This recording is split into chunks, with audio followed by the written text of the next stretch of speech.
Welcome to our program. I'm your presenter, Ayoub Mzeee. We're here in Tanzania. We're in Ngorongoro. Before we go any further, let me tell you the history of Ngorongoro.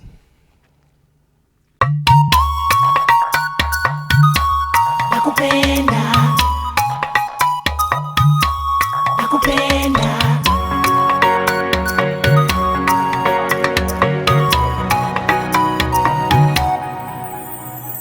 Tanzania, Tanzania, nakupenda kwa moyo wote. Nchi yangu Tanzania, jina lako ni tamu sana. Nilalapo na kuota wewe, niamkapo ni heri mama we. Tanzania, Tanzania, nakupenda kwa moyo wote. Nchi yangu Tanzania, ninapokwenda safarini kutazama maajabu, biashara nayo makazi, sitaweza kusahau mimi mambo mema ya kwetu kabisa. Tanzania, Tanzania, nakupenda kwa moyo wote. Tanzania, Tanzania, nakupenda kwa moyo wote. Nchi yangu Tanzania, jina lako ni tamu sana. Nilalapo nakuota wewe, niamkapo ni heri mama we.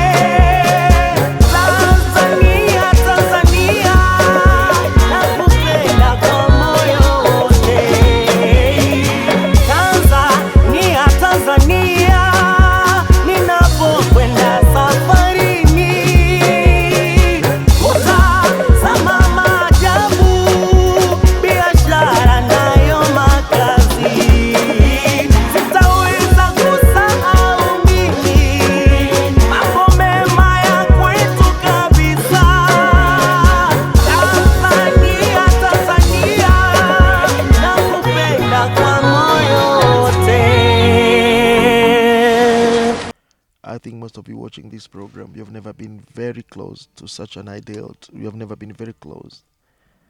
It is an experience that I employ anybody watching this program to come down to Kilimanjaro, to come down to Tanzania, the land of Kilimanjaro and Zanzibar. These are buffaloes. You can see how close we are. I'm talking from the safety of my car because we are not allowed by law to get off the car.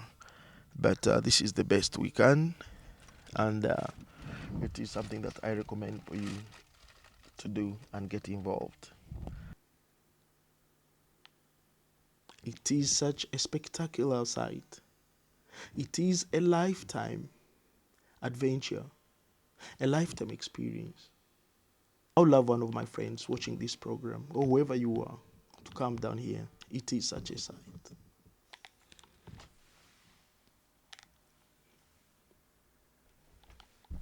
For example, did you know that if you're above the age of 16 and an East African citizen, it will cost you only 1,500 Tanzania shillings? And if you're a non-resident, it will cost you $50 to get into the park.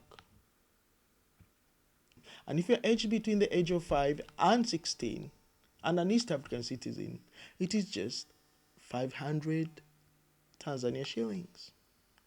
For non-residents, it's $10. And if you have children below the age of 5 years, whether they're East African citizens or non-residents, they go free. That's quite a treat if you've got children.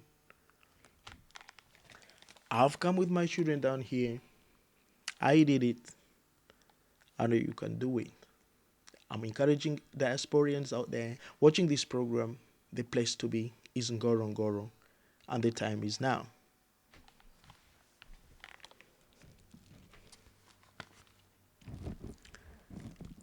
How do you get to Tanzania? There are two major airports in Tanzania, namely Julius Nyerere International Airport, which is in Dar es Salaam, and Kilimanjaro International Airport in Kilimanjaro, halfway between Arusha and Moshi. There are many flights, but the national carrier, which is Air Tanzania, has flights connecting to Dar es Salaam with Mwanza, Mtwara, and Kilimanjaro. The other domestic airlines, I would recommend FastJet because it is convenient, fast and reliable, and cheap as well if you book in advance. For those traveling to Tanzania by car, traffic drive on the left side. An international license is required. Ensure your vehicle is roadworthy with 2 spare tires, carry extra fuel, spares, and water. It can be quite a challenge for travelers to tour mainland Tanzania by self-drive cars unless they are familiar with driving in East Africa. It is also advisable to arrange for a local transport through a tour or a safari operator. By bus, the prices are reasonable. On major long-distance routes, there's a choice of buses. You have express buses who make fewer stops and less crowded and are scheduled. You can book at least a day in advance or buy your ticket at the bus office. However, you can sometimes get a place by just arriving maybe an hour earlier at the bus stop or bus station. By boat, the main door routes connect Zanzibar, Pemba with Dar es Salaam, other coastal towns, and Mombasa in Kenya. Travelers are advised to avoid non-motorized doors. Some coast hotels may arrange charters for you. There are ferries operating on Lake Victoria, Lake Tanganyika, and Lake Nyasa, and between Dar es Salaam, Zanzibar, and Pemba. The lake ferries are slow and crowded, but offer you a glimpse into a local life and offer you a glimpse of local life. I strongly encourage you to use Lake Tanganyika and Lake Nyasa routes. They are quite scenic. Tanzania is generally a safe country. Keep your eye open on your belongings and don't walk in towns and cities at night. Don't carry cameras or large amount of cash. Be aware of pickpockets. This is the moment we have all been waiting, the big 5. As you can see there now, we have a lion sleeping. I think they must have had their lunch. And they must have had their lunch now. They are relaxing in the sun. They are basking. And we have got 2 of them there. There are 4 actually. 1 here. Another one is here. And 2 there. Nakupenda, nakupenda.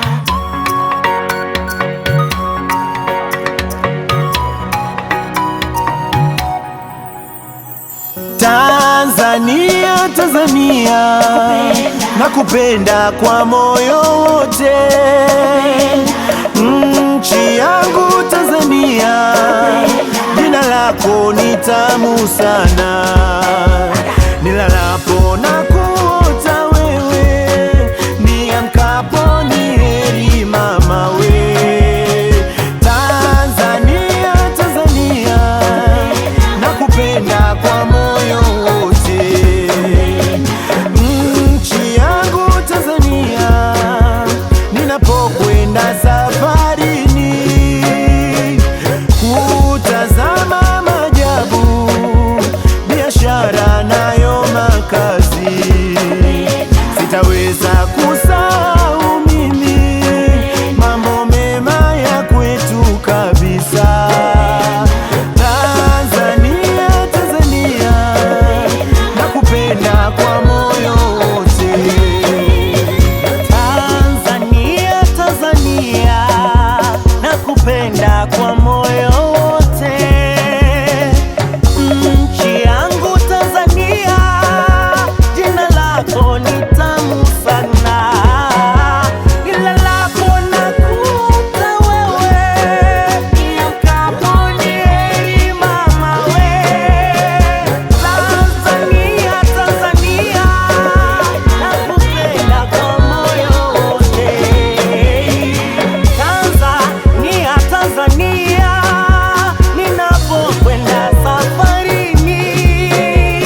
Yes, so my name is Ingela Jansson. I'm originally from Sweden. I'm working for the Ngorongoro Line project, doing line research here in the Ngorongoro area, in the crater as well as out in the community areas. Now, Mm. what does your job entail? Oh, my job entails down in the crater. We're following. We're doing a long-term monitoring of the line demography. So following each and every individual, collecting data on them, where they are and what pride they belong to, when they reproduce, when they are born, when they die, for each and every individual.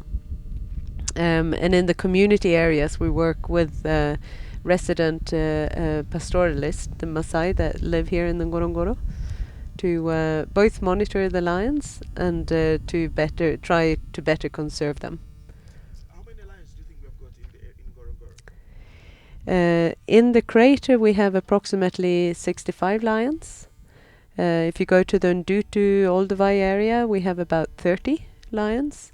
Elsewhere in the Ngorongoro, it's much harder to estimate the numbers because the sightings are very rare.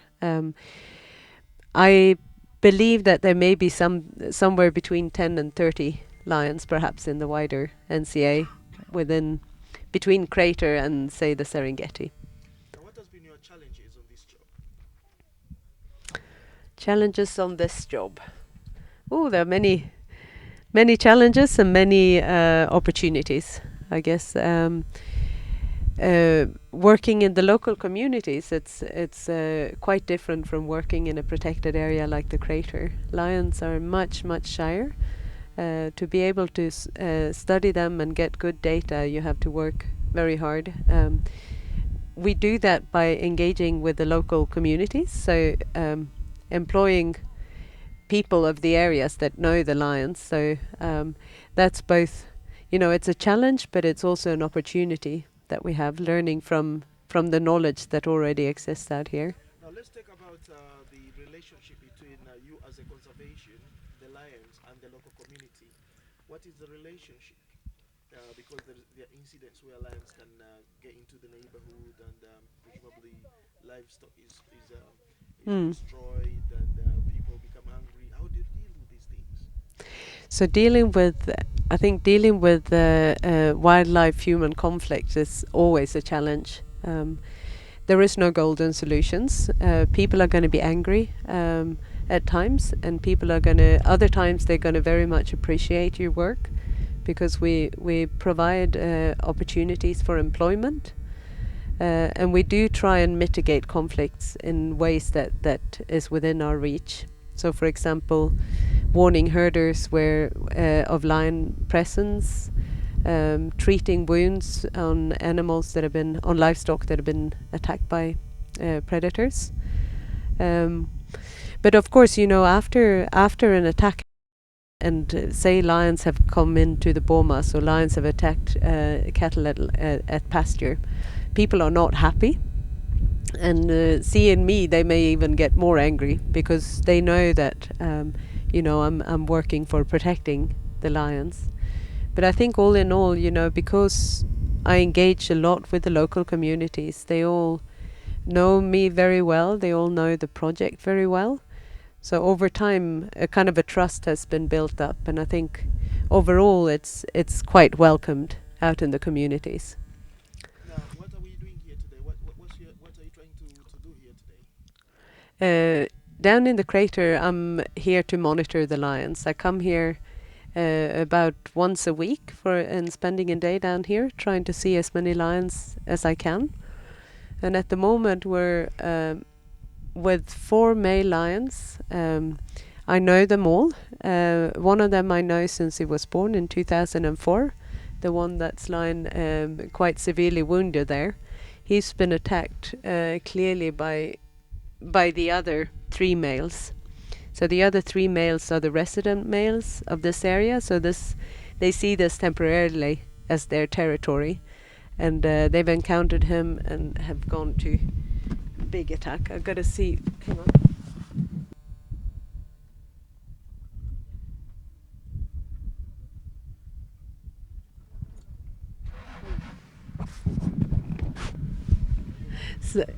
So what I was looking for there was I've heard from tour drivers that there was a lion got attacked by buffaloes.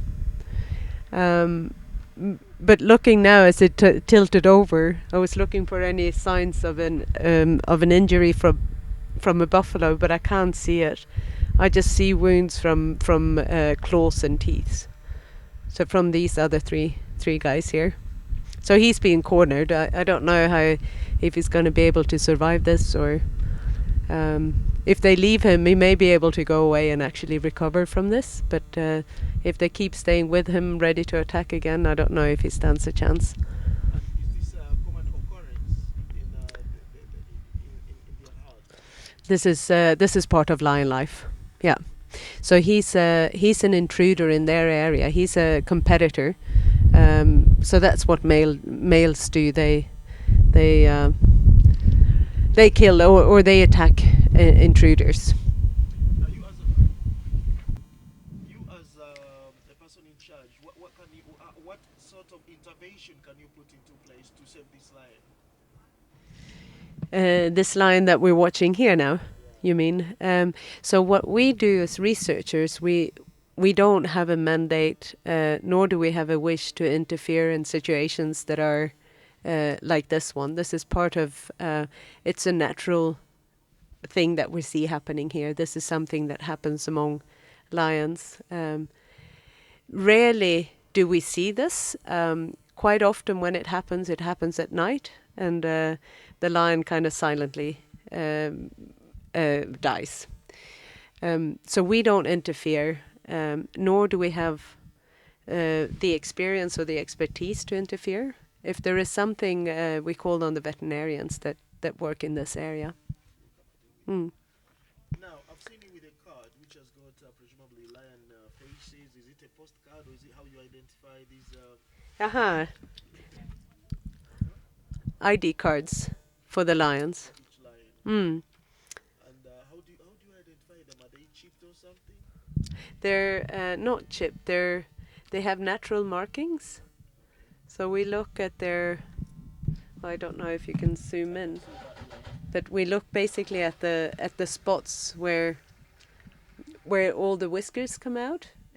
Usually above the rows of whiskers, they have spots, and the position and number of the spots are unique to each and every individual.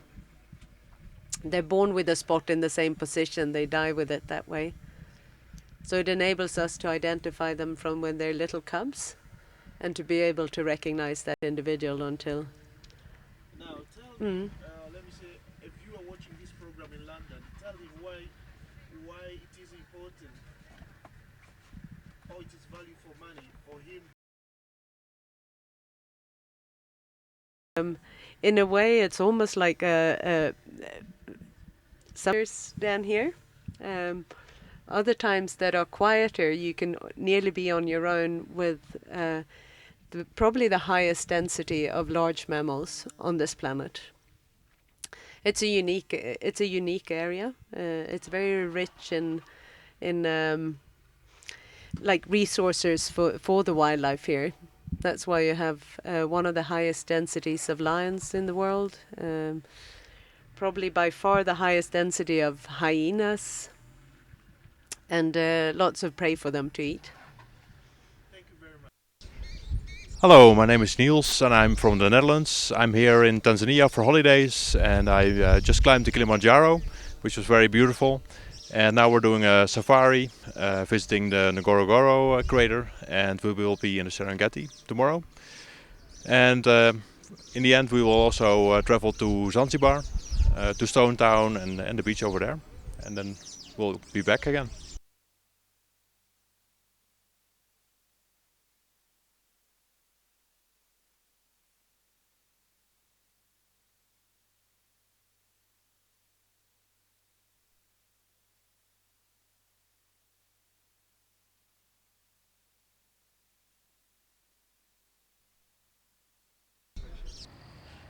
Ngorongoro Conservation Area is the only place on earth where you can see the big five within 1 hour range or even less that. And it is obvious that most of the tourists who come to Tanzania, Ngorongoro is a must, because they know for sure that once they get there, especially at the crater flow, they can see good number of elephants, buffaloes, and even the black rhinos. And this big five, we mean elephant, buffalo, rhino, leopard, and lions. And that's why we would like to take this opportunity to invite everyone to come and enjoy this natural wonder of Tanzania, Ngorongoro. nakupenda, nakupenda.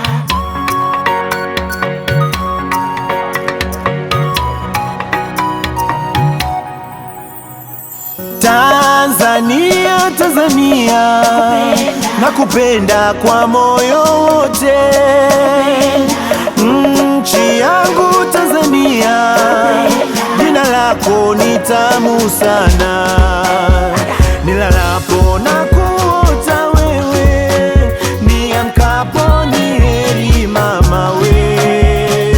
Tanzania, Tanzania, nakupenda kwa moyo wote. Nchi yangu Tanzania, ninapokwenda safarini kutazama maajabu, biashara nayo makazi, sitaweza kusahau mimi mambo mema ya kwetu kabisa. Tanzania, Tanzania, nakupenda kwa moyo wote. Tanzania, Tanzania, nakupenda kwa moyo wote. Nchi yangu Tanzania, jina lako ni tamu sana. Nilalapo nakuota wewe, niamkapo ni heri mama we. Tanzania, Tanzania, nakupenda kwa moyo wote. Tanzania, Tanzania, ninapokwenda safarini kutazama maajabu, biashara nayo makazi, sitaweza kusahau mimi mambo mema ya kwetu kabisa. Tanzania, Tanzania, nakupenda kwa moyo wote.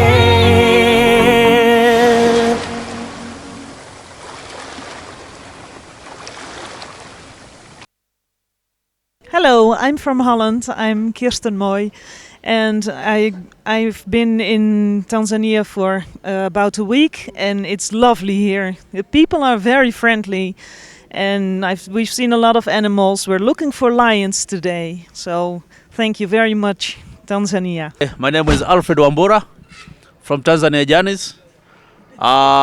Been doing this work for 13 years, and tourism is doing good. Now it is becoming the #1 income earner in Tanzania. So we hope the Tanzania government will do more to do more advertisement so that we get more tourists. Welcome to Tanzania. Karibu Tanzania. What I'm appealing to the diaspora is that they have a very big role in ensuring that they promote our national parks. And this can be in various ways. One of the most important ways that we think important for the diaspora to take up is for themselves taking the initiative of visiting these parks regularly so that they know them, they appreciate their value, and in turn, when they go back to UK, they can promote them to the British market. I hope you enjoyed this program. See you next time, same time.